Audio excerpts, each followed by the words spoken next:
ಮೂಡಲ್ ಕುಣಿಗಲ್ ಕರೆ ನೋಡಕ್ಕೊಂದು ವೈಭೋಗ ಎಂಬ ಜನಪದ ಕವಿಯ ವಾಣಿಯಂತೆ ದೊಡ್ಡಕೆರೆ ವೈಭೋಗ ಇನ್ನು ಹೆಚ್ಚು ದಿನ ಉಳಿಯುತ್ತದೋ ಇಲ್ಲವೋ ಎಂದು ಹೇಳಬೇಕಿದೆ. ಕಾರಣ ಸಂಬಂಧಪಟ್ಟ ಹೇಮಾವತಿ ನಾಲಾ ವಲಯದ ಅಧಿಕಾರಿಗಳ ನಿರ್ಲಕ್ಷ್ಯ ಹಾಗೂ ಅಚ್ಚುಕಟ್ಟುಗಾರರ ಕೂಗಿಗೆ ಯಾರೇ ಸ್ಪಂದಿಸದೇ ಇರುವ ಕಾರಣ ಕೆರೆ ಅಸ್ತಿತ್ವವನ್ನೇ ಪ್ರಶ್ನಿಸುವಂತಹ ಸ್ಥಿತಿ ನಿರ್ಮಾಣವಾಗುತ್ತಿದೆ.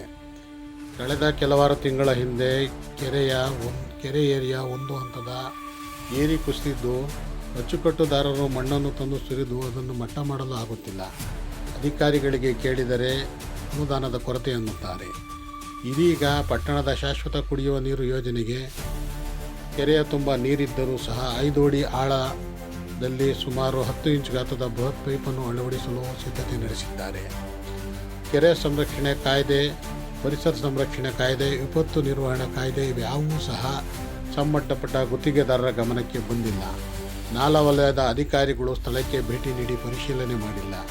ಅದಕ್ಕೆ ಹೊಣೆ ಯಾರು ಎಂಬುದು ಅಚ್ಚುಕಟ್ಟುದಾರರ ಆತಂಕವಾಗಿದೆ. ಪಟ್ಟಣಕ್ಕೆ ಕುಡಿಯುವ ನೀರಿನ ಯೋಜನೆಯಲ್ಲಿ 2ನೇ ಹಂತದ ಕಾಮಗಾರಿ ಮಾಡ್ತಾ ಇದ್ದಾರೆ. ನಾಗರತ್ನ 2ನೇ ಇದರಲ್ಲಿ. ಆದರೆ ದೊಡ್ಡಕೆರೆ ಏರಿ ಮೇಲೆ ಮೊದಲು 2013ರಲ್ಲಿ ಆದಾಗ ಏರಿ ಕೆಳಗಡೆ ಪೈಪ್ಲೈನ್ ಮಾಡ್ಕೊಂಡು 12 ಇಂಚಿಂದ ತಗೊಂಡೋಗಿದ್ರು. ಆದರೆ ಈಗ 10 ಇಂಚಿನ ಪೈಪ್ ಹಾಕ್ತಾಯಿದ್ದಾರೆ.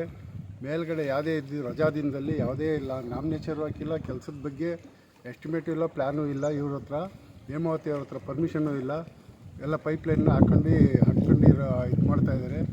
ಈಗಾಗಲೇ ಸೋರ್ತಾ ಇತ್ತು, ಮಳೆ ಬಿದ್ದಿತ್ತು. ಆ ಮಳೆ ಬಿದ್ದಕ್ಕೆ ಮಣ್ಣು ಹೊಡಿಸಿದ್ರು ಅಥವಾ ದುಡ್ಡಿಲ್ಲ, ಹೇಮಾವತಿ ಇಲಾಖೆಯಲ್ಲಿ ಮಣ್ಣಿಲ್ಲ ಅಂತೇಳಿ ದುಡ್ಡಿಲ್ಲ ಅಂತೇಳಿ ಮಣ್ಣನ್ನು ಮಟ್ಟ ಮಾಡಿಸಿಲ್ಲ. ಆದರೆ ಇದಾದ್ರೂ ಈ ಕಾಮಗಾರಿ ಮಾಡ್ತಿದ್ರು ಇವ್ರ ಹತ್ರ ಕಮಿಷನ್ ಆಸೆಗೇನೋ ಬಿದ್ದುಬಿಟ್ಟು ಇಲ್ಲಿವರೆಗೂ ಯಾವುದೇ ಥರದ್ದು ಎಕ್ವಿಪ್ಮೆಂಟ್ನ ಸೀಸ್ ಮಾಡಿಸಿಲ್ಲ, ಯಾರ ಮೇಲೂ ಕಂಪ್ಲೇಂಟ್ ಮಾಡಿಲ್ಲ, ಯಾರನ್ನೂ ಅರೆಸ್ಟ್ ಮಾಡಿಸಿಲ್ಲ. ಇವರು ಕೆರೆಗೆ ಧಕ್ಕೆ ಉಂಟಾಗ್ತಾ ಇದೆ. ಆದರೆ ಇದು ಧಕ್ಕೆ ಉಂಟಾದರೆ ಇದಕ್ಕೆ ನೇರ ಹೊಣೆ ಯಾರು ಇದಕ್ಕೆ ಅನ್ನೋದನ್ನ ಸ್ಪಷ್ಟಪಡಬೇಕು. ತಾಲೂಕು ಆಡಳಿತ ಕ್ರಮ ವಹಿಸಬೇಕು ಕೂಡಲೇ. ಈಗ ನೀವು ಮಾಡ್ತಾಯಿದ್ದಾರೆ. ಐತಿಹಾಸಿಕ ದೇವಸ್ಥಾನಗಳಿದ್ದಾವೆ ಇಲ್ಲಿ.